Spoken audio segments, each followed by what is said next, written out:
நீங்கள் பிறருடைய குற்றங்களை மன்னிப்பீர்களானால் உங்களுடைய குற்றத்தையும் விண்ணக தந்தை மன்னிப்பார் என்று சுட்டி காட்டுகிறார். அதனால்தான் பவுல் பார்த்திங்கன்னா வாளை எடுத்துக்கிட்டு கிறிஸ்தவர்களை கைது செய்வதற்கும் வெட்டி போடுவதற்கும் புறப்படுவார். அப்பொழுது ஆண்டவர் அவருக்கு ஒரு காட்சியை கொடுத்து அவரை கீழே தள்ளிவிடுவார். அப்பொழுது எழுந்த பவுல் கேட்பார், ஆண்டவரே நீர் யார் அப்படின்னு கேட்பார். ஆண்டவர் சொல்வார், நீ துன்புறுத்தும் இயேசு நான் தான். அப்போ யாரையெல்லாம் அவர் துன்புறுத்தினாரோ அவர்களெல்லாம் பவுலுக்காக இடமிட வேண்டி இருக்கிறார்கள்.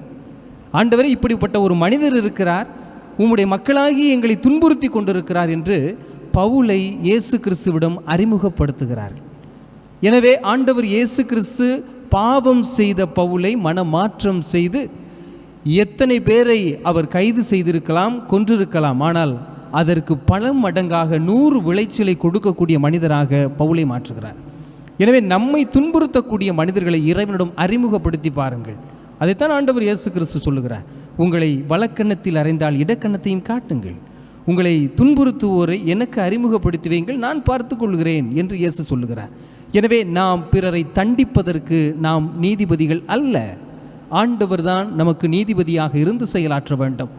மன்னிப்பு என்பது என்னவென்றால் நாம் ஆண்டவரை நடுவராக அமர்த்துவது என்பதுதான் மன்னிப்பு.